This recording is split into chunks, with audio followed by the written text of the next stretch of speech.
ఏం షర్మిల, ఏంటి మా జలగన్నపై అవాకులు చవాకులు పేలుతున్నావు?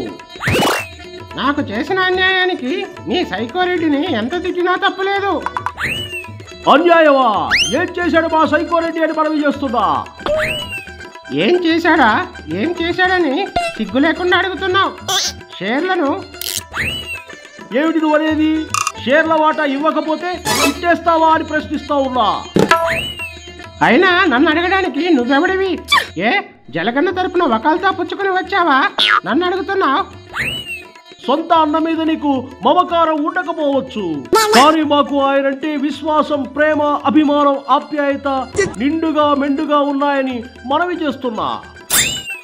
ఆపవయాని తొక్కలో ప్రాస.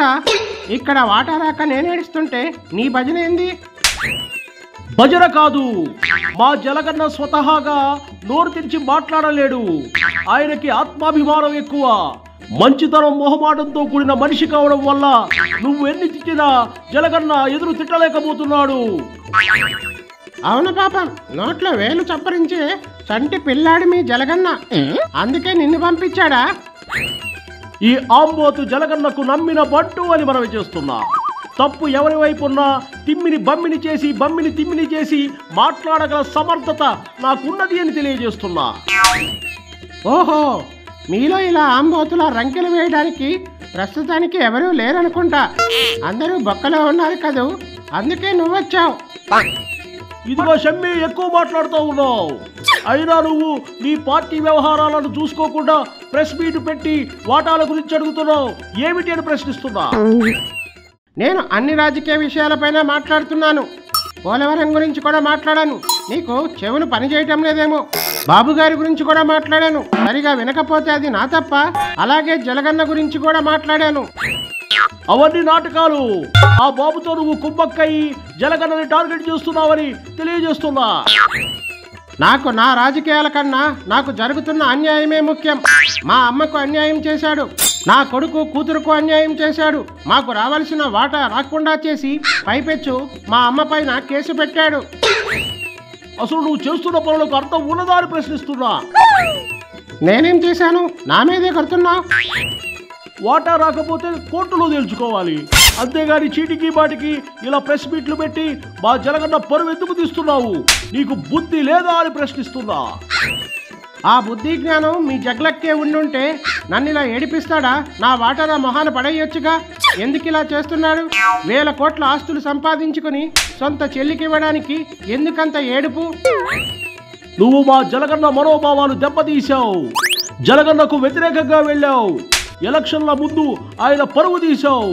ఒకప్పుడంటే ఆయనకి నీ పట్ల ప్రేమ, అభిమానం, వాత్సల్యం ఉండి నీకు వాటా ఇస్తా అన్నాడు. ఇప్పుడు నువ్వంటే చిరాకుతో మండిపడుతున్నాడు. ఆ సంగతి ఏమో కానీ ప్రతి విషయంలో నువ్వు దూరుతున్నావు. నీకు బాగానే గిట్టుబాటు అవుతున్నట్లుందిగా. ప్రస్తుతం నాకు కాంపిటీషన్ ఎవరు లేరని మనవి చేస్తున్నా. ఎవరిని తిడుతున్నావో, ఎవరితో మాట్లాడుతున్నావో తెలుసుకోకుండా నోటికొచ్చినట్లు వాగుతున్నావు. ఆ మెంటల్ కృష్ణగాడు, వంశీగాడి పరిస్థితి ఏందో తెలిసి కూడా నీకు భయం లేదా అని ప్రశ్నిస్తున్నా. నాకు ఎలాంటి భయాలు లేవు. నాకున్నది కేవలం కృతజ్ఞత మాత్రమే. ఏంటో తొక్కలా కృతజ్ఞత? నేను మొదట్లో ఏదో చెట్టు కింద ప్లీడర్ లాగా చేసుకుంటూ కమిషన్లు అవి తీసుకుంటూ చిన్న చిన్న పంచాయతీలు నడిపేవాడిని. అయితే ఇప్పుడు ఏమంటావు?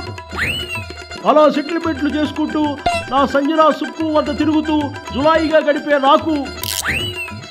నీకు రాజకీయాల్లో అడ్డగోలుగా వాగేటువంటి పదవిని నాకు ఇచ్చి అడ్డం వచ్చిన వాళ్ళను నోరేసుకుని తిట్టమని చెప్పి ఇంతటి వాడిని చేశాడు మా జలగన్న. అందుకే ఆయన పట్ల నాకు కృతజ్ఞత ఉందని మనవి చేస్తున్నా. ఏడ్చినట్లుంది నువ్వు చెప్పేది. ఏదో ఒక రోజు ఆ రెడ్ బుక్ లో నీ పేజీ కూడా చిరిగిపోతుంది. అప్పుడు తెలుస్తుంది నీకు. అప్పటి సంగతి అప్పుడు చూసుకుందావు, కానీ వాటా లేదు, గీటా లేదు. నువ్వు పని చూసుకో.